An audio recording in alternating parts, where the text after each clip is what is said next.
आज का वरदान है, अपने क्षमा स्वरूप द्वारा शिक्षा देने वाले मास्टर क्षमा के सागर भव। सिर पे हाथ रखेंगे।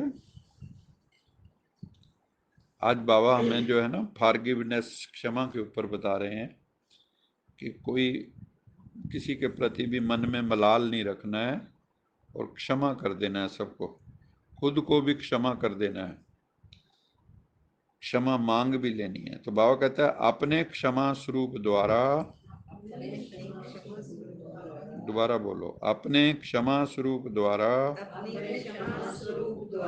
शिक्षा देने वाले मास्टर क्षमा के सागर भव।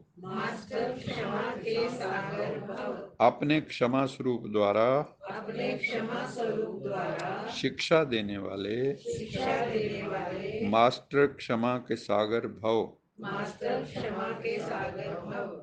हाँ, यदि कोई आत्मा आपकी स्थिति को हिलाने की कोशिश करे, मान लो आपको कोई डिस्टर्ब करने की कोशिश करे, आपको आके तंग करे, आई समझे, तो बाबा कहता है, और अगला भी पॉइंट बोला, आपके प्रति उसके मन में भी भावना अच्छी नहीं है और ये सोच रहा है इसका आगे अच्छा ना हो, बुरा हो, अकल्याण की भावना है, अकल्याण की वृत्ति रखे आपके लिए, उसे भी आप अपने कल्याण की वृत्ति से परिवर्तन करो और क्षमा करो। ये बहुत बड़ा दिल चाहिए। परिवर्तन नहीं कर सकते हो तो क्षमा के सागर बन क्षमा कर दो। आपकी क्षमा उस आत्मा के लिए शिक्षा हो जाएगी। आपकी क्षमा उस आत्मा के लिए, ये ना सूक्ष्म लेवल पे बात बाबा कर रहा है, जो हमारे कर्म की गति कैसे बनती है, टिट फॉर टैट। एक तो ये है कि आपके मन में द्वेष की भावना है, उसके मन में द्वेष की भावना है, दोनों एक लेवल पे खड़े हैं। एक है कि यहाँ खड़ा है, एक नीचे खड़ा है धरती, एक हिमालय पे खड़ा है। तो हिमालय पे जो खड़ा है उसको मान लो गाली भी दे रहा है, तो ऊपर खड़ा है, ठीक है, बस क्षमा। आपकी क्षमा उस आत्मा के लिए शिक्षा दे। आजकल शिक्षा देने से कोई नहीं समझता, बाबा ने कहा आप किसी को ज्यादा समझाने की कोशिश करोगे, यार मैं जानता हूं, फालतू की बात मत कर, कोई सुनना नहीं चाहता। अब आप अपने कर्मों से शिक्षा दे सकते हो, किसी को व्यवहार से दे सकते हो, जबान से नहीं दे सकते, और जबान से देनी भी नहीं चाहिए। आप अपने कर्म से करो ना। कोई आपको मिलने आए, उस वक्त तो आप जो है वो और तरह से व्यवहार करो और बाद में कहो जो आप अच्छी अच्छी बातें करने लग जाओ। तो आपका व्यवहार हर वक्त एक रस होना चाहिए ना। आजकल शिक्षा देने से कोई समझता नहीं, कोई नहीं, लेकिन क्षमा करना अर्थात शुभ भावना की दुआएं देना, हर एक के प्रति गुड विशेष। जैसे नए साल पे होती है ना, हम ये तो नहीं कहते जो कोई मान लो आपसे किसी की बनती नहीं भी इसका हैप्पी न्यू ईयर ना हो, हैं कहते हैं उसको अनहैप्पी न्यू ईयर। सबके के लिए शुभ भावना ही होती है ना। तो बाबा कहते हैं आपके मन, जब आप अच्छे हैं, आपके अंदर मान लो बुराई है ही नहीं, क्रोध है ही नहीं। जैसे किसी ने कहा कि मान लो एक कुआं है, उस कुएं के अंदर आपने बाल्टी डाली, जैसे पहले लोग पानी लाते थे, और कुआं सूखा हुआ है, पानी आएगा? नहीं आएगा।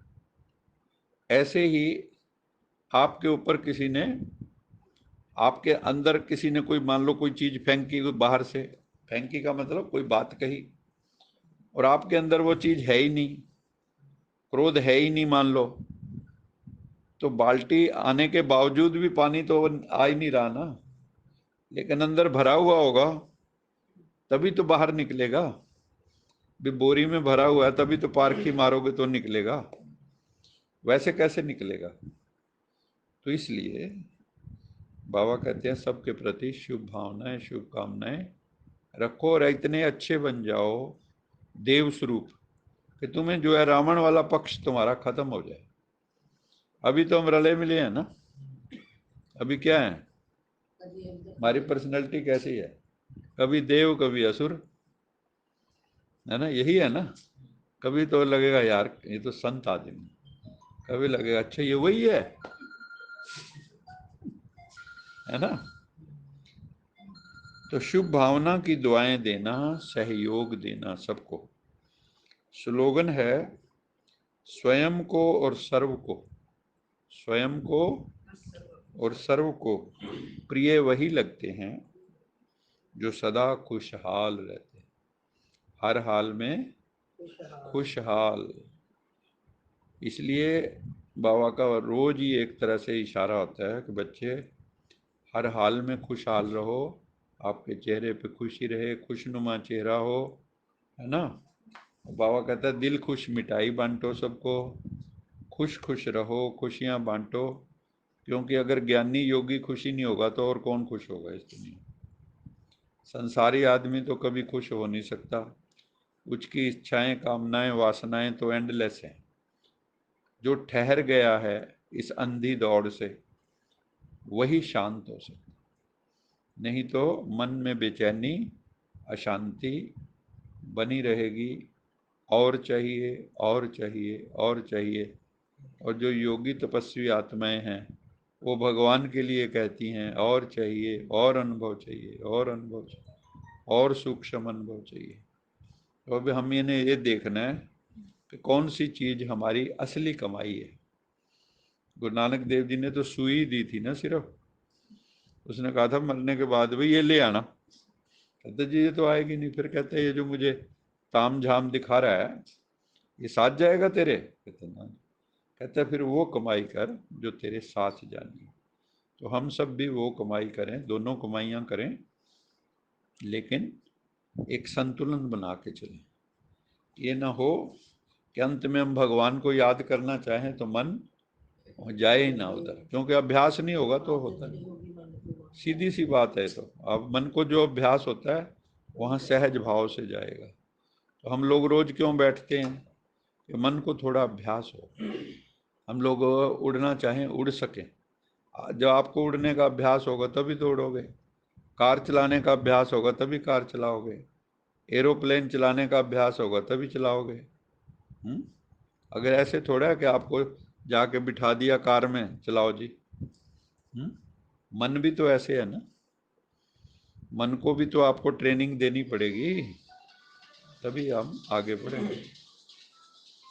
अच्छा मीठे मीठे सिकिलदे बच्चों प्रति माता पिता बाप दादा का याद प्यार, गुड मॉर्निंग गुड नाइट, रूहानी बाप की रूहानी बच्चों को नमस्ते। हम रूहानी बच्चों की रूहानी माता पिता बाप दादा को याद प्यार, गुड मॉर्निंग गुड नाइट और नमस्ते। सदा रहो हंसते, कहीं नहीं फंसते, बन जाओ फरिश्ते, बांध लो अपने बस्ते, चलो प्रभु के रास्ते। वाहिगुरु जी का खालसा वाहिगुरु जी की फतेह। बोल साचे दरबार की जय।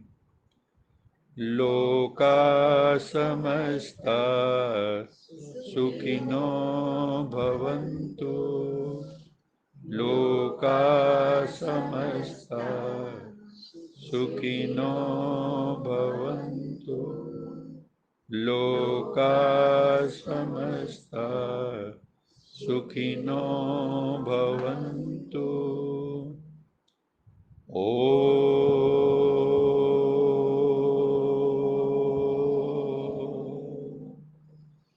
शांति शांति शांति। ओम शांति।